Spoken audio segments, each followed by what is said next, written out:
Hello, welcome traders. We are back for another weekend movers overview. If you're new, welcome.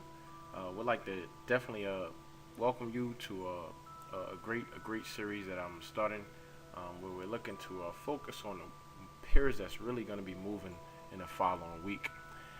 Just to kick off this report, we want to look at the week that just passed and checking out some of our specific pairs we were looking at last week, and we're gonna be moving on to the following week. So first, a little recap. We had the euro coming out with the CPI, the pound coming out. The CAD coming out with the GDP numbers on Monday. In particular, we were looking for the moves, significant moves on the euro Australian dollar, the euro pound, and the euro CAD. Moving on.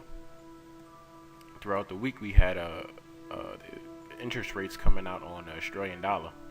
So on Tuesday, we were also looking for positions on the euro Australian dollar and Australian dollar US dollar early in the week.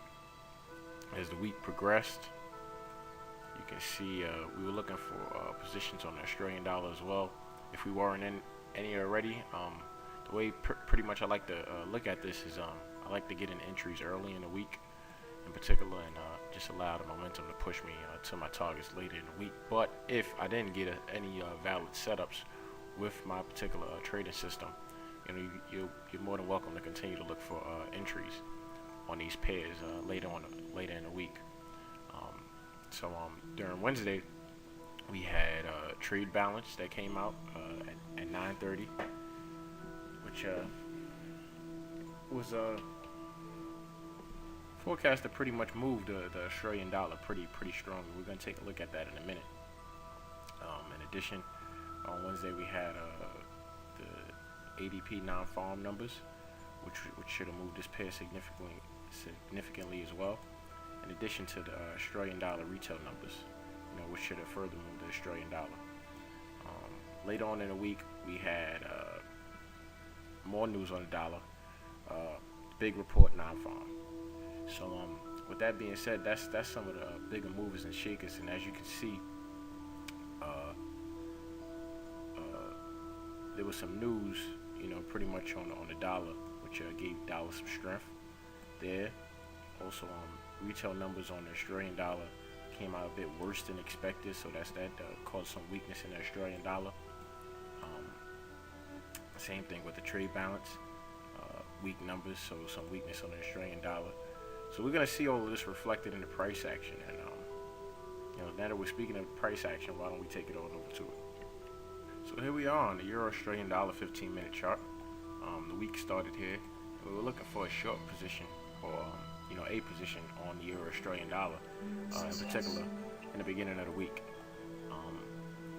Personally, I took a short position around here on the Euro Australian dollar, which came down to the big number, which I kind of split off half my position, and later on in the week, with the negative numbers coming out of Australia for trade balance, that pushed this pair up to knock me out at break even on my continued position. But I did exit with one profitable target, but the price action is really the bigger thing here, and for your trading system in particular, if you were looking for signals, this was a fantastic pair to keep an eye on early in the week, as we mentioned. So this was Monday, and then as you can see here, there was a strong move down when the interest rate came out on the Australian dollar, which pushed it down, and that was the particular move that we were looking for. But you can see throughout the week, the news on the Australian dollar kind of retraced for the most part for the remaining of the week. If we want to take a look at the Euro CAD in the beginning of the week, same kind of stuff. We were looking for a position on the Euro CAD. You can see how the Euro CAD pulled back, and then pretty much a similar movement to the low side on the Euro CAD on Tuesday and on Monday. Throughout the week, you can see it pretty much pushed down. So if you want any kind of shorts in the beginning of the week. Towards the end of the week, you're in pretty good shape. In the beginning of the week, we also spoke about looking at the euro pound, and you can see for the most part, in the beginning of the week, it was just a nice, smooth price action to the low side if you were in any kind of shorts in the beginning of the week. Another pair that we discussed later in the week that moved was the Australian dollar as well. Now, in the beginning of the week, you can see the Australian dollar pushed to the upside. We had the interest rate report coming out here, and that pushed prices to the upside again. Then we had a trade balance come out right above these highs, which was weakened the Australian dollar, and that started the decline of this pair. In addition, we got strong numbers coming out of on the non-farm for the dollar, and that continued to push this pair down. So this was a phenomenal pair to be looking at for positions in either direction, off the support levels, off the big number up here, and this is really what this report is all about. It's all about finding the movers, the pairs that's going to be moving that we want to focus on, because we want to focus on the pairs with the volatility. That's the pairs that's going to most likely reach our profit target. So with that being said, that's a great recap of last week's price action in regard to the fundamentals. Now let's take a look at the week moving forward. All right, moving into the week ahead. Checking out the week ahead, we got July 7th. Got some reports coming out on the CAD, some building permits and a PMI. Not really big fans of this report right here, but it should shake up the market a little bit. It definitely has the possibility to shake up the market. And for me, if I were looking for a position, it would be setups on the Euro CAD, the Euro Australian, and the Euro New Zealand. Euro Australian and Euro New Zealand are pretty correlated, so I wouldn't take positions on both. Maybe positions on one particular, which one was setting up the best. Actually, that'd be the same ideology. We'll go through it for all three, so pretty much which one is setting up the best. In addition, if you want to look at some other pairs, USD CAD, Australian dollar, USD, and New Zealand USD, there's also some other pairs to look at. But for me in particular right now, I like shorting the euro, so that's what I'm gonna be looking for. Moving into Tuesday, we got manufacturing coming out on the pound. So I definitely will be looking for a position on the euro pound and the pound dollar around that report time. In addition, later in the day, there's news coming out on China CPI, which is pretty much inflation. Typically, reports in China affects the Australian dollar. China does a lot of trading with Australia, being that they're in the same region, and typically if you see a change in a shift in China, it may spill over into Australian dollar. So if you're looking for a pair to pretty much trade around that report, you may want to look at the Euro Australian dollar. In particular, we got some more news coming out on Wednesday on the Australian dollar that may continue to push this pair to trend. So we just gotta sit tight and kind of see what happens. Moving on into Wednesday, got the FOMC coming out on the dollar. Now, this report really pushes the market.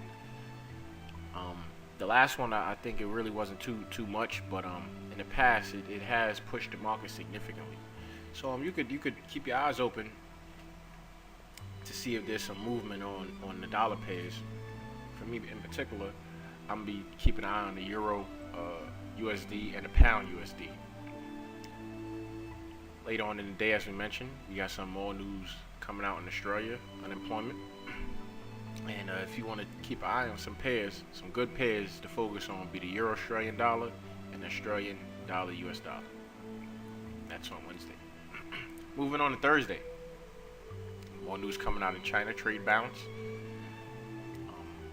So if you want to focus on a pair, that'll be another pair that'll push this Euro Australian and Australian dollar, those pairs. later on Thursday, we got the official bank rate. So interest rates coming out on the pound. We're gonna see exactly what happens. Around that time, I'll be looking for setups on the euro pound and pound dollar again, if I wasn't in any already. Typically, I like to get in my positions early in the week and just kind of ride the price action throughout the week.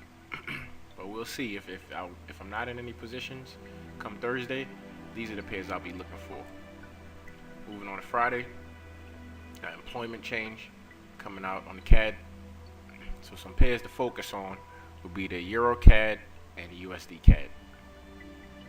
So as I mentioned, this is not really a signal service, but this is where you can focus on these pairs and be sure that they're going to be moving around these times. The idea is to really use your own personal trading system, focus on these pairs, and if you get any signals around these times, it'd be great because the momentum could really thrust price action into your targets. Hopefully you find this video helpful. I've been getting some great feedback so far from other traders saying that just focusing on these pairs has been really helping them. I had a few trades last week that I should be posting up some videos on. So if you look back on the channel, you may see the Euro New Zealand short, the Euro Australian short, and the Euro dollar short from last week. Currently in the Euro yen trade now to the short side. From the previous week, I had a pound dollar trade to the long side, which, as you've seen, if you've seen price action for this week, you'll see the pound really push to the upside, which was great. So things have been pretty much working out. Just focusing on these pairs, and I'm hoping that we could transfer the same success over to you, just by kind of narrowing your ranges with regard to the pairs that you're looking at, and just focus on the big movers. So if you found this video helpful, please be sure to like, follow, share, and subscribe for all the future videos. And when I get your support from subscribing and liking, I know that this is helpful. I know that you're benefiting from it, and that's really what I like to see. So please subscribe if you haven't already, and I look forward to talking with you next time. Happy trading.